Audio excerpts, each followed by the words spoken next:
Hello students, myself Dr. A.J. Singh, G&R Institute of Management and Technology, Malaysia, and today's topic for discussion is G chromosomes.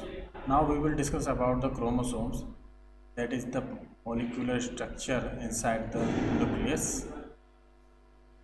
सबसे पहले हम ये जानने की कोशिश करेंगे कि क्रोमोसोम्स क्या है और इसके अंदर डीएनए की प्रेजेंस किस रूप में पाई जाती है, किस तरीके से डीएनए सुपर कोइल्ड स्ट्रक्चर में क्रोमोसोम्स के अंदर देखने को मिलता है।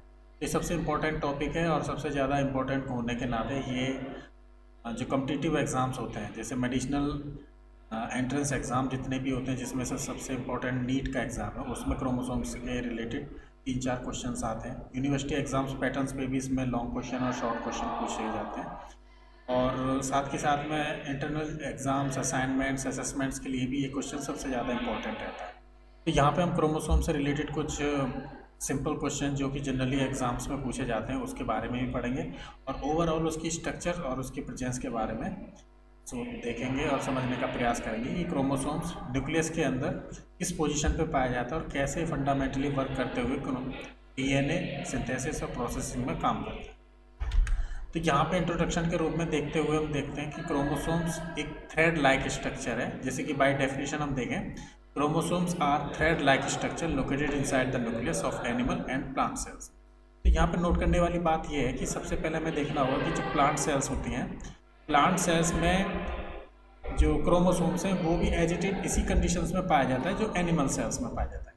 यानी कि प्लांट सेल्स के साथ साथ एनिमल सेल्स में भी ये बराबर उसी कंडीशंस में होमोजाइगस फॉर्म में देखने को मिलता है। तो क्रोमोसोम्स एक ऐसी कंडीशन है जो किसी भी सेल के अंदर, चाहे वो प्रोकैरियोटिक सेल्स हो, यूकैरियोटिक सेल्स हो, हालांकि प्रोकैरियोटिक सेल्स में इसकी एब्सेंस और कंडीशंस में हो सकती है, लेकिन यूकैरियोटिक सेल्स में कंप्लीट डेवलप्ड फॉर्म में ये दिखाई देता है। तो यहाँ पे एनिमल सेल्स और प्लांट सेल्स दोनों में ऐसा कोई बैरियर नहीं है, सेम कंडीशंस में, लगभग सेम क्रोमेटिन फाइबर्स कंडीशंस में क्रोमोसोम देखने को मिलता है। अब इसमें थ्रेड लाइक स्ट्रक्चर होती है। तो थ्रेड लाइक स्ट्रक्चर से मतलब है कि आपको क्रोमेटिन फाइबर्स के रूप में इस तरीके से दिखाई देगा। जैसे प्रोटीनस स्ट्रक्चर होती है, जैसे प्रोटीन के हाईली मोलिकुलर स्ट्रक्चर्स होते हैं, तो उसमें किलो डाल्टन बेसिस पर जिस तरीके से फाइबर के रूप में एक स्ट्रक्चर हमें दिखाई देती है, सेम इसी तरीके से हमें क्रोमेटिन के रूप में क्रोमोसोम्स की स्ट्रक्चर दिखाई देती है। अब ये न्यूक्लियस के अंदर पाया जाता है। जैसे सपोज अगर हम यहाँ पे इमेजिन करें कि ये न्यूक्लियस है और न्यूक्लियस ऑलरेडी एक सेल सरफेस बाउंड्री से घिरा हुआ होता है। जैसे मान लीजिए ये हमारा सेल है और सेल के अंदर जो सबसे मोस्ट इम्पॉर्टेंट सेल ऑर्गेनेल है वो है न्यूक्लियस। तो न्यूक्लियस के अंदर इसकी प्रेजेंस हमें देखने को मिलेगी। सबसे जो इम्पोर्टेंट पार्ट है वो न्यूक्लियस है सेल के अंदर, और उसके अंदर क्रोमेटिन फाइबर यानी कि इस तरीके से फाइबरस स्ट्रक्चर देखने को मिलेगी, वो क्रोमोसोम है। क्रोमेटिन फाइबर्स जो कि क्रोमेटिड्स की स्ट्रक्चर तैयार करते हैं, उसी की में हमें क्रोमोसोम्स देखने को मिलेगा।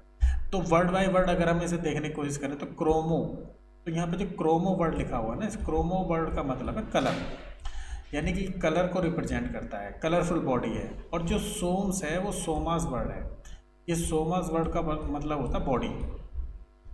तो यहाँ पे जैसा कि हम देख पा रहे हैं कि नाम से ही रिलेटेड है कि क्रोमो मीन्स क्रोमो कलरफुल और somes means soma, that means body. तो कलरफुल बॉडी है। अगर हम इसको फ्लोरेसेंट माइक्रोस्कोप या किसी डाइज की वजह से, कलरफुल डाइज की वजह से अगर हम इसको चेक करें माइक्रोस्कोप के अंदर, तो हमें कलरफुल बॉडी दिखाई देने को मिलेगी। कलरफुल बॉडी से मतलब है कि यहाँ पे हमारे रेड कलर के पिगमेंट्स दिखाई देंगे, ब्लू और ग्रीन कलर के पिगमेंट्स दिखाई देंगे, जो कि इसके मॉलिक्यूलर कन्फिग्रेशन को शो करते हैं। तो रेड कलर में दिखाई देंगे, ब्लू कलर में दिखाई देंगे, कहीं कहीं आपको येलो कलर में भी दिखाई देंगे। तो यहाँ पे जो 3 तरीके के सेगमेंटेशन हैं कलरफुल बॉडीज़ के, वो किलो डाल्टन बेसिस पे मॉलिक्यूलर वेट को रिप्रेजेंट करते हैं। रेड कलर है हाईली मॉलिक्यूलर वेट को रिप्रेजेंट करेगा, ब्लू कलर है उससे लो मॉडरेट मॉलिक्यूलर वेट को रिप्रेजेंट करेगा, और जो येलो कलर है उससे और कम यानी कि बिल्कुल लोएस्ट लेवल का किलो डाल्टन बेसिस पे मॉलिक्यूलर वेट को रिप्रेजेंट करेगा। तो क्रोमोसोम्स की बाय डेफिनेशन स्ट्रक्चर जो डेफिनेशन है वो हमें पता पड़ती है कि थ्रेड लाइक यानी कि एक धागे नुमा स्ट्रक्चर है जो सेल में उपस्थित न्यूक्लियस के अंदर क्रोमेटिन फाइबर्स के रूप में पाया जाता है।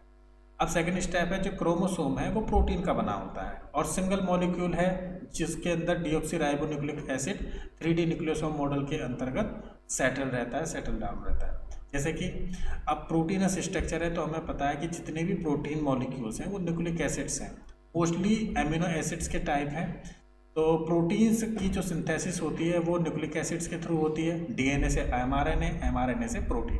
अब 20 टाइप्स के एमिनो एसिड्स उसमें इन्वॉल्व होकर के types many kinds of types protein they are form. तो प्रोटीन जितने भी तरीके की वेरिएशंस और डिफरेंटिएशंस के साथ हमें मिलती है तो उसमें ज़्यादातर डिफरेंटिएशन मिलेगा एमिनो एसिड्स के सीक्वेंसेस का। तो 20 टाइप्स के अमीनो एसिड्स हैं तो उनके अलग अलग सीक्वेंसेस से प्रोटीन की कन्फिग्रेशन और स्ट्रक्चर अलग अलग होगी।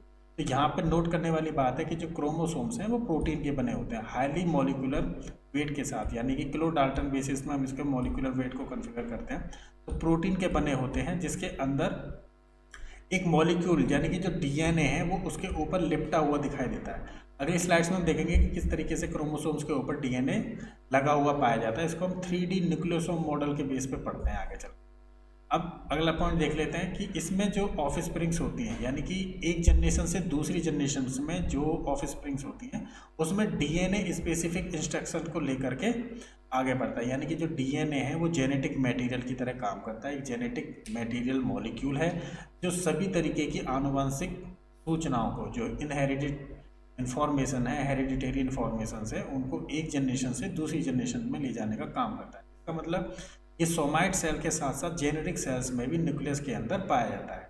तो सोमाइट सेल्स सारी इन्फॉर्मेशन कैरी करते हैं प्रोटीन सिंथेसिस के थ्रू, और बाकी की जितनी भी जेनेटिक सेल्स हैं उसमें जनरेशन टू जनरेशन का मतलब है कि जैसे ही सेल डिवीज़न होगा, सेल डिवीज़न के दौरान जो क्रोमोसोम्स नंबर हाफ होते हैं और हाफ होने के बाद दूसरी जनरेशन में पास होते हैं, यानी कि दूसरी सेल्स जब तैयार होती है उस दूसरी तैयार सेल्स में जब वो इन्फॉर्मेशन जाती है तो वहाँ पे क्रोमोसोम्स नंबर हाफ होने का मतलब है कि आधे कैरेक्टर्स मदर से और आधे कैरेक्टर्स के फादर से, दोनों से जनरेट करते हुए नेक्स्ट जनरेशन में ऑफ स्प्रिंग तक वो इन्फॉर्मेशन जाती है। तो ये जो काम करती है वो डीएनए करता है, डीऑक्सी राइबोन्यूक्लिक एसिड्स। तो डीएनए यहाँ पे एक जेनेटिक मॉलिक्यूलर है जो जेनेटिक इन्फॉर्मेशंस को एक जनरेशन से दूसरी जनरेशन में ले जाने का काम करता है। अब यहाँ पे क्रोमोसोम्स की स्ट्रक्चर देख लेते हैं। तो बाय डेफिनेशन इसे देखें तो एक structure found inside the nucleus of a cell, यानी कि एक सेल है उसके अंदर जो न्यूक्लियस है उसके अंदर इस तरीके की कलरफुल बॉडी एक स्ट्रक्चर दिखाई देती है जिसे हम क्रोमोसोम कहते हैं। A chromosome is made up of proteins and DNA organised into genes. तो सबसे पहले जीन समझने पहले तो ये देख लेते हैं कि सेल क्या है। अब यहाँ पे आप देखिए कि इस तरीके की एक स्ट्रक्चर दिखाई दे रही है, ये जो हमें ओव्यूलर शेप की स्ट्रक्चर दिखाई दे रही है इसे हम बोलेंगे सेल, ये सेल है। अब इस सेल के अंदर जो कंट्रोलर पार्ट है, जो सेल को कंट्रोल और रेगुलेट करने का काम करता है, वो है हमारा न्यूक्लियस। ये न्यूक्लियस हो गया। अब न्यूक्लियस के अंदर हम यहाँ पे इस तरीके की फाइब्रस स्ट्रक्चर देखने का काम कर रहे हैं, यानी कि इस पॉइंट से इस पॉइंट को जब हम जूम आउट करेंगे तो यहाँ पे देखेंगे कि इस तरीके की क्रोमोसोम स्ट्रक्चर हमें दिखाई देगी। ये एच शेप में है क्योंकि अभी हम यहाँ पे ह्यूमन बॉडीज़ को कोरिलेट करके डिफाइन कर रहे हैं। तो यहाँ पे जो हमारा क्रोमोसोम है वो एच शेप में दिखाई देगा इस तरीके से। ये एच शेप में यहाँ पे क्रोमोसोम हमें ब्लू कलर बॉडी में दिखाई दे रहा है। इसका जो बीच वाला पार्ट है ये एक्सिस है। इसकी जो दो छोटी सी आर्म है ये लोअर आर्म्स हैं, जिसे अपर आर्म्स भी बोलते हैं, शॉर्ट आर्म्स बोलते हैं। जो नीचे वाली आर्म्स हैं आप देख पा रहे हो ये लंबी दिखाई दे रही हैं, लेंथफुल हैं, इनको लंबी यानी कि लेंथफुल आर्म बोलते हैं, लॉन्ग आर्म बोलते हैं। अब इसको आगे चल के यानी कि अगर हम इसी क्रोमोसोम को जैसे एक तरीके से अनबॉक्सिंग करते हैं, इसे खोलते हैं, यानी कि इसको रिले वाइज इसको ओपन करते चले जाते हैं, तो यहाँ पे देखोगे आप छोटी छोटी सी इस तरीके के फाइबर जैसी स्ट्रक्चर है, ये खुलते हुए चली जा रही है। यानी कि इस तरीके से मान के चलेंगे जैसे कोई रोप या स्ट्रिंग है और उसको हमने कॉइल्ड फॉर्म में इसके ऊपर लपेटा हुआ है, इसके ऊपर रित किया हुआ है। तो यहाँ पे हम चेक कर रहे हैं कि जैसे हम इसको अनबाइंड करते हैं तो इसकी जो फाइब्रस स्ट्रक्चर है इस तरीके से खुलती है, और खुलने के बाद में यहाँ पे फाइनली आकर के इस तरीके का हमने एक फाइनली इसको एनलार्ज करके देखने की कोशिश कर रहे हैं। तो इस वाली पोजीशन में आप देखिए कि ये वाली कंडीशन जो है, इस कंडीशन में आपको यहाँ पे दिखेगा 4 तरीके के ये कॉलम्स बने हुए हैं। इस तरीके के जो ये 4 कॉलम्स डिवाइडेड हैं, ये 4 तरीके की प्रोटीन है, ये हिस्टोन प्रोटीन है। इसमें H1, H2A, H3, H4, H1, H2A, H2B और H3 4 टाइप्स के हिस्टोन प्रोटीन्स हैं। इसके चारों तरफ इस तरीके से ये रिले के रूप में एक स्ट्रक्चर लिपटी हुई है, जैसे surrounded by the proteins structure that is deoxy ribonucleic acid, ये एमिनो एसिड्स की बनी हुई एक स्ट्रक्चर है। जिस तरीके से आप यहाँ पे देख पा रहे हैं ब्लू कलर का जो रिबन है, इस तरीके का रिबन जो होता है इन हिस्टोन प्रोटीन्स को कॉइल करे हुए, कवर करे हुए, घिरा हुआ रहता है, इससे लिपटा हुआ रहता है। अब इसी कॉइल वाली स्ट्रक्चर को हम आगे और एनलार्ज करके देखते हैं। तो यहाँ पे एनलार्ज करने के बाद में आपको दिखेगा कि जो डीएनए है वो डबल हेलिकल स्ट्रक्चर में कलरफुल बॉडीज के साथ इस तरीके से दिखाई दे रहा है। अब इसके अंदर जो आपको कलरफुल बैंड्स दिखाई दे रहे हैं ये एमिनो एसिड्स हैं। एमिनो एसिड्स में भी जो इम्पोर्टेंट है, जो नाइट्रोजिनस बेस का काम करते हैं, वो हैं एडेनिन, साइटोसिन, थाइमिन, ये साइटोसिन यानी कि सी से रिप्रेजेंट करते हैं। फिर उसके बाद में टी थाइमिन है और उसके बाद में जी ग्वानिन है। ये 4 टाइप्स के हमारे नाइट्रोजीनस बेसिस हैं यानी एमिनो एसिड्स हैं। इन एमिनो एसिड्स के फॉर्मेशन से, इनकी बेसिस से, और इसके बाद में पेंटोस शुगर भी इसमें जुड़ी हुई होती है जिसे राइबोस शुगर बोलते हैं, और फॉस्फेट ग्रुप होता है। इन 3 तरीके के जो मटेरियल्स होते हैं इनके जुड़ने से हमारी डबल हेलिकल स्ट्रक्चर तैयार होती है। अब जैसे यहाँ पे हम देखें, अगर इसको हम और ज़्यादा एनलार्ज करके देखें तो जो न्यूक्लियोटाइड्स बनते हैं, न्यूक्लियोटाइड्स के सीक्वेंसेस में ये 3 फॉर्मेशंस होती हैं, जिसमें फॉस्फेट ग्रुप है, राइबोस शुगर है और हमारे नाइट्रोजिनस बेसिस हैं। तो न्यूक्लियोटाइड्स बेस पेयर्स में ये 4 टाइप्स के अमीनो एसिड्स इन्वॉल्व हैं, जिसे हम देख सकते हैं। रेड कलर में तो ग्वानिन को दिखाया गया है, ब्लू कलर में यहाँ पे साइटोसिन है, इसके बाद में ये एडेनिन है येलो कलर में, और इसे पर्पल कलर में देख सकते हैं ये थाइमिन है। तो ग्वानिन, साइटोसिन, एडेनिन और थाइमिन, ये 4 टाइप्स के एमिनो एसिड्स हैं जो नाइट्रोजिनस बेसिस के रूप में इस तरीके से बॉन्ड्स के रूप में दिखाई दे रहे हैं। यहाँ पे आप देखोगे कि जो प्यूरिन्स हैं वो अलग हैं और जो प्रीमिडीन्स हैं वो अलग हैं। तो जो प्यूरिन है वो प्रीमिडीन के साथ अटैच होता है और दूसरा जो प्यूरिन है वो तीसरे प्रीमिडीन के साथ अटैच होता है। तो जो ग्वानिन है और एडेनिन है ये तो प्यूरिन्स हैं, जो साइटोसिन है और थाइमिन है ये प्रीमिडीन है। तो यहाँ पे देखिए कि जो ग्वानिन है जब ये साइटोसिन के साथ अटैच होता है तो ये 3 बॉन्ड्स के साथ, ये 3 हाइड्रोजन बॉन्ड्स हैं। First hydrogen bond, second hydrogen bond और थर्ड हाइड्रोजन बॉन्ड, ये 3 वीक हाइड्रोजन बॉन्ड्स के साथ अटैच रहता है। इसी तरीके से एडेनिन और थाइमिन को देखें तो एडेनिन अपने आप में एक प्यूरिन है, थाइमिन अपने आप में एक प्रीमिडीन है। तो जब दोनों का कंजॉइंट होता है, जब बॉन्ड एनर्जी बनती है, तो यहाँ पे 2 वीक हाइड्रोजन बॉन्ड्स के साथ ये दोनों जुड़ने का काम करते हैं। तो एडेनिन थाइमिन के साथ जुड़ेगा डबल हाइड्रोजन बॉन्ड्स के साथ, जब ग्वानिन साइटोसिन के साथ जुड़ेगा तो ट्रिपल हाइड्रोजन वीक बॉन्ड। अब आगे देखते हैं कि जो 23rd पेयर्स क्रोमोसोम्स हैं उसमें से ऑटोसोम्स और सेक्स क्रोमोसोम्स कौन कौन से हैं। तो जो फर्स्ट 22 पेयर्स क्रोमोसोम्स हैं वो ऑटोसोम्स कहलाते हैं। ऑटोसोम्स जो सोमाइट्स बॉडी के अंदर काम करेंगे। फिर 23rd टाइप्स का जो क्रोमोसोम्स है वो कहलाता है सेक्स क्रोमोसोम या हेट्रोसोम्स। सेक्स क्रोमोसोम का मतलब है कि इस पेयर के अंदर हमारी जेनेटिक इन्फॉर्मेशन सेक्स के रूप में स्टोर्ड है, इन्वॉल्व है, यानी कि ऐसी इन्फॉर्मेशन जो आगे चल के सेल डिवीजन के दौरान ये बताएगी कि आने वाली जो ऑफ स्प्रिंग्स है वो मेल होगी या फीमेल्स होगी। अगर मेल है तो उसके अंदर कौन से जेनेटिक कैरेक्टर जाएंगे और अगर फीमेल है तो उसके अंदर कौन से जेनेटिक कैरेक्टर जाएंगे। तो इसको डिफाइन में स्ट्रक्चर समझने के लिए तो हमें ट्रांसक्रिप्शन और ट्रांसलेशन में जाना पड़ेगा, तो वो काफ़ी ब्रॉड एरिया है, काफ़ी स्पेसिफिक एरिया है। फिलहाल यहाँ पे समझने की कोशिश करते हैं कि 22 पेयर्स जो हैं वो ऑटोसोम्स हैं और जो लास्ट 23rd पेयर है वो सेक्स क्रोमोसोम या हेट्रोसोम है। अब इसी तरीके से जो क्रोमोसोम्स है उसकी लोकेशन होती है। तो 4 टाइप्स के जो क्रोमोसोम्स हैं वो लोकेशंस के बेस पे कैसे होते हैं। तो on the basis of the location centromere होता है एक फर्स्ट क्रोमोसोम्स का। अब सेंट्रोमियर क्योंकि एक बीच की स्ट्रक्चर होती है, जैसे फॉर एग्जांपल यहाँ पे हमने बनाया कि एच शेप में हमने यहाँ पे ये क्रोमोसोम बनाया, जिसमें से ऊपर वाली अपर आर्म जो है हमें शॉर्ट बनानी है और नीचे वाली लोअर आर्म्स हमको लॉन्ग बनानी है। बीच में हमारा सेंट्रोमियर होता है, ये सेंट्रोमियर है। अब सेंट्रोमियर का मतलब है कि ये सेंट्रल एक्सिस पे है, सेंट्रोमियर इसको हम सीएम से रिप्रेजेंट कर देते हैं, ये सेंट्रोमियर हो गया। अब सेंट्रोमियर की पोजीशंस के बेस पे हम देखेंगे कि ये पोजीशन इन दोनों आर्म्स के बीच में किस तरीके से उपस्थित है, लोकेटेड है। अब फॉर एग्जांपल अगर ये बिल्कुल बीचों बीच है तो हम इसे बोलेंगे मेटासेंट्रिक, कि बीच वाला आ गया। सब मेटासेंट्रिक का मतलब है कि इधर की साइड पर आ जाएगा, ऊपर की तरफ आ जाएगा। एक्रोसेंट्रिक का मतलब है कि बिल्कुल ऊपर की तरफ आ जाएगा। और फिर टीलोसेंट्रिक का मतलब है सबसे ऊपर वाली साइड पर आ जाएगा। यानी कि जो सेंट्रोमियर है, इस सेंट्रोमियर की लोकेशंस के बेस पर क्रोमोसोम 4 टाइप्स के हैं। पहला मेटासेंट्रिक, दूसरा सब मेटासेंट्रिक, तीसरा एक्रोसेंट्रिक एब्सेंट, ए से मतलब एब्सेंट मान लीजिए, यानी कि जो क्रोमो सेंट्रोमियर है वो लगभग एब्सेंट है, यानी कि ऊपर की तरफ है, पता ही नहीं पड़ेगा। इस तरीके से आपको ये आर्म्स दिखाई देंगी, तरीके से आपको सेंट्रोमियर दिखाई नहीं देगा, तो एक्रोसेंट्रिक कंडीशन है। टीलोसेंट्रिक यानी कि बिल्कुल टॉप ऑफ द आप समझ सकते हो सरफेस या बॉटम हो सकती है, जैसे ऊपर की तरफ ये सेंट्रोमियर हुआ और यहाँ इसके नीचे इस तरीके से दो आर्म्स बनी हुई हैं, ये टीलोसेंट्रिक हो जाएगा, यानी कि ऊपर की तरफ है इस तरीके से, ये टीलोसेंट्रिक है। मेटासेंट्रिक यानी कि इस कंडीशन में बीच में है। सब मेटासेंट्रिक यानी कि यही सेंट्रोमियर इधर की साइड आ जाए तो ये सब मेटासेंट्रिक हो जाएगा।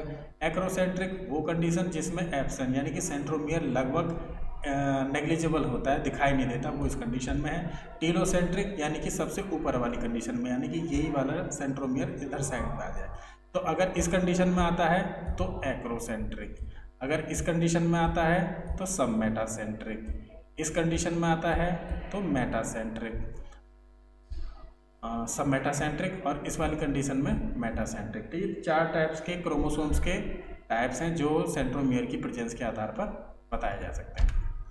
अब वो यहाँ पे हम देखने की कोशिश करते हैं कि जो क्रोमेटिन फाइबर्स हैं किस तरीके से कंजॉइंट होकर क्रोमोसोम्स की स्ट्रक्चर को बनाते हैं। तो among many organism that have separate sexes, यानी कि कई सारी स्पीसीज हैं जो अपने सेक्स डिटर्मिनेशन के अकॉर्डिंग अलग अलग सेपरेटेड हैं, यानी कि मेल्स अलग हैं, फीमेल्स अलग हैं, उनकी प्रॉपर्टीज़ और जेनेटिक इन्फॉर्मेशंस अलग अलग हैं।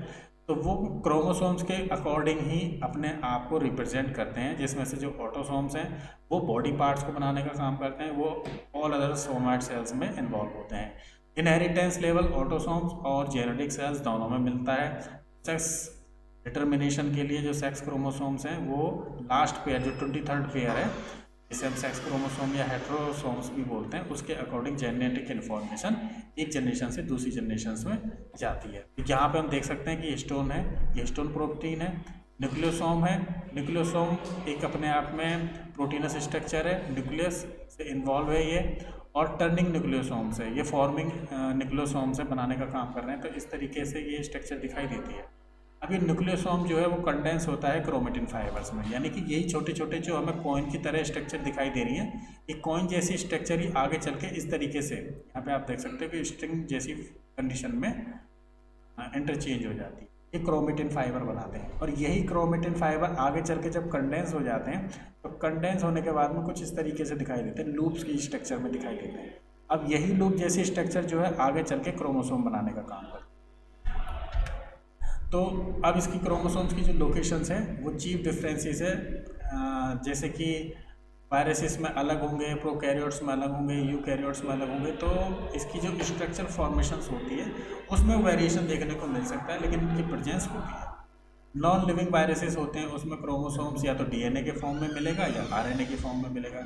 इस तरीके के जो क्वेश्चन हैं नीट में मोस्टली पूछे जाते हैं, तो यहाँ पे पॉइंट आउट करना जरूरी है कि जो नॉन लिविंग वायरसेस होते हैं, नॉन लिविंग वायरसेस में क्रोमोसोम्स अपने डेवलपिंग और कंप्लीट फॉर्म में ना होते हुए या तो डीएनए की फॉर्म में मिलेगा, डीऑक्सीराइबोन्यूक्लिक एसिड, या आरएनए राइबोन्यूक्लिक एसिड्स के फॉर्म में मिलेगा।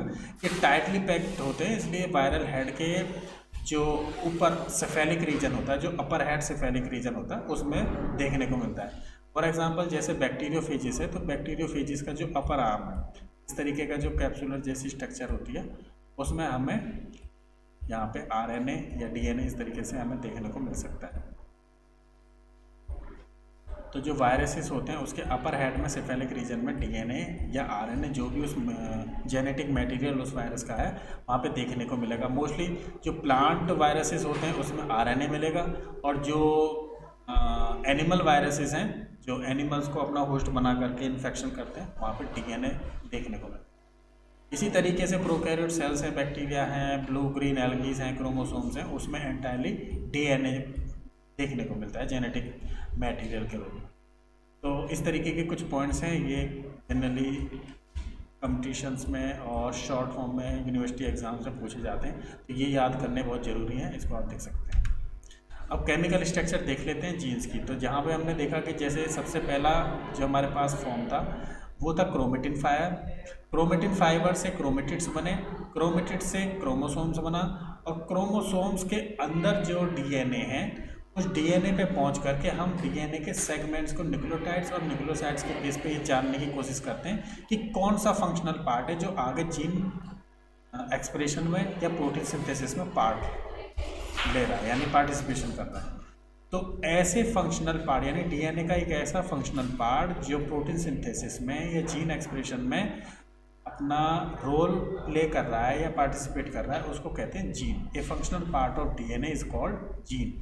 तो genes are composed of deoxyribonucleic acid DNA except in some viruses. हालांकि कुछ वायरसेस हैं उसमें डीएनए की जगह आरएनए भी हो सकता है। तो डीएनए में वही फंक्शनल पार्ट्स हैं जो न्यूक्लियोटाइड्स के रूप में आगे रिप्रेजेंट किए जाते हैं, तो उसको बोलते हैं जीन। तो क्लोजली होते हैं, कंपाउंड फॉर्म में होते हैं, और राइबोन्यूक्लिक एसिड्स में भी न्यूक्लियोटाइड्स और न्यूक्लियोसाइड्स के बेसिस पे जीन आइडेंटिफाई किए जा सकते हैं। A DNA molecule is composed of 2 chains of nucleotides that find about each other to resemble a twisted ladder. यानी कि जो डीएनए मॉलिक्यूल है वो 2 तरीके के न्यूक्लियोटाइड सीक्वेंसेस से मिलकर के बना हुआ है। एक चेन्स होती है उससे मिलकर बना हुआ है, और जो आगे चल के ट्विस्टेड लैडर की तरह काम करता है। इसी तरीके से आगे चल के सुगर्स हैं, फॉस्फेट्स ग्रुप्स हैं, और नाइट्रोजीनस बेसिस है जिससे मिलकर के न्यूक्लियोटाइड सीक्वेंस की चेन तैयार होती है। अब इसमें जो नाइट्रोजीनस बेसिस हैं वो एडेनिन है, ग्वानिन है, साइटोसिन है और थाइमिन है। इन चारों नाइट्रोजीनस बेसिस से मिलकर के एक प्राइमर जो नाइट्रोजीनस बेस है वो तैयार होता है। अब यहाँ पे देख सकते हैं कि दोनों का कॉम्बिनेशन किस तरीके से होता है। तो जब एडेनिन थाइमिन के साथ जुड़ता है वो लैडिंग रंग होता है, लैडर रंग में माना जाता है। इसी तरीके से सी साइटोसिन ग्वानिन है ऑन द अदर साइड्स पे चेन को बाउंड करने का काम करता है। तो इस तरीके से न्यूक्लियोटाइड सीक्वेंसेस बनने के साथ में न्यूक्लियोटाइड्स बनाते हैं जिनसे आगे चल के जीन्स आइडेंटिफाइड होते हैं। तो ये कुछ इंपॉर्टेंट टिप्स हैं, इसको आप वर्बली याद कर सकते हैं। इस तरीके के क्वेश्चन जैसे कि नीट्स वगैरह में एक नंबर पर पूछे जा सकते हैं, तो ये याद करने जरूरी है। तो ये कुछ स्लाइड्स थी जिसमें हमने जनरली क्रोमोसोम्स की स्ट्रक्चर, उनकी लोकेशन और पोजीशन देखने का आज प्रयास किया है। आगे चल के कुछ स्लाइड्स में हम इसके बारे में और डिटेल में पता करेंगे। धन्यवाद।